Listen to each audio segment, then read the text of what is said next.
बकाया वेतन की मांग को लेकर एचईसी के कर्मियों ने एचईसी मुख्यालय का घेराव किया। पूर्व केंद्रीय मंत्री सुबोध कांत सहाय के नेतृत्व में एचईसी के सभी 8 श्रमिक संगठन, विस्थापित संघर्ष मोर्चा के लोग इसमें शामिल हुए।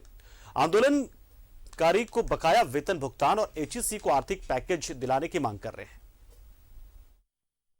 एचईसी में एक बार फिर संकट के बादल छाए।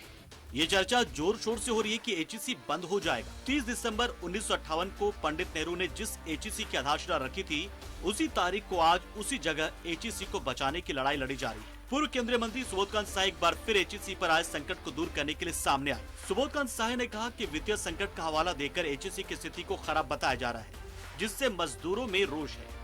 एचईसी मुख्यालय के समक्ष हुए धरना में मौजूद राजनीतिक, सामाजिक और मजदूर यूनियन के लोगों ने एचईसी को बचाने की हुंकार भरी। सुबोध कांत सहाय ने कहा है कि 1977 से एचईसी की लड़ाई उन्होंने लड़ी है। इस बार स्थिति विपरीत है, इसके लिए जन आंदोलन की जरूरत है। साथ ही राज्य सरकार को भी आगे आना होगा। उल्लंघन किया है कि इस बार बचेगा कि नहीं, क्योंकि हम जब भी एचईसी की समस्या होता था तो केंद्र सरकार से मदद मिलता था, वो हमारी बात सुनती थी। आज जो है कि पिछले 2 बरस से चेयरमैन यहाँ पे नहीं के बराबर है। यहाँ के डायरेक्टर लोगों का, मैनेजमेंट का हाथ पैर बांधा हुआ है कि तुम 1 रुपया कहीं से नहीं जुगाड़ कर सकते हो, चाहे मट्टी भी खोद लोगे तो नहीं मट्टी खोदने का अधिकार है।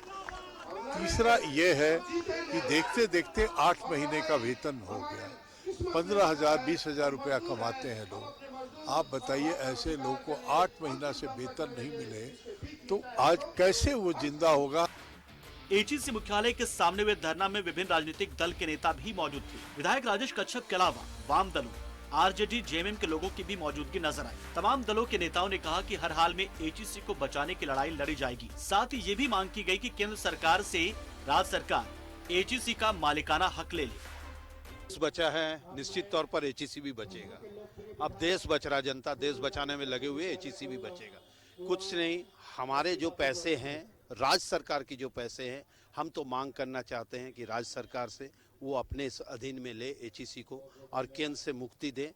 रांची में भी लड़ाई होगी और दिल्ली में भी लड़ाई होगी, इसलिए यह लड़ाई जो है सभी जिलों में भी होगी।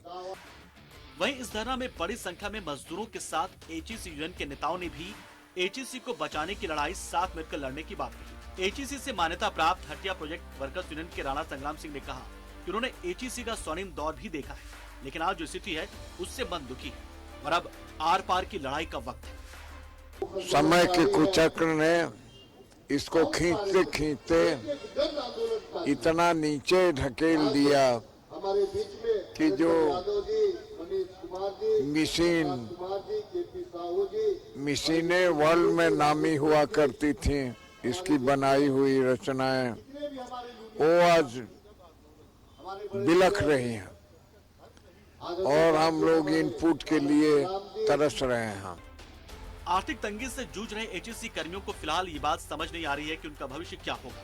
साथ ही एचईसी को निजी हाथों में देने की चर्चा ने सबकी नींद उड़ा दी। लेकिन इन सब के बीच में शुरू हुए आंदोलन से एक उम्मीद भी जगी है कि शायद इससे एचईसी का कुछ भला हो जाए। लेकिन इतना जरूर है कि अभी जो स्थिति बनी है वैसे इसकी पहले कभी नहीं हुई थी। न एचईसी कभी इतने संकट के दौर से गुजरा था। न्यूज़ 11 भारत के लिए रांची से कैमरा पर्सन सुशील के साथ विपिन उपाध्याय।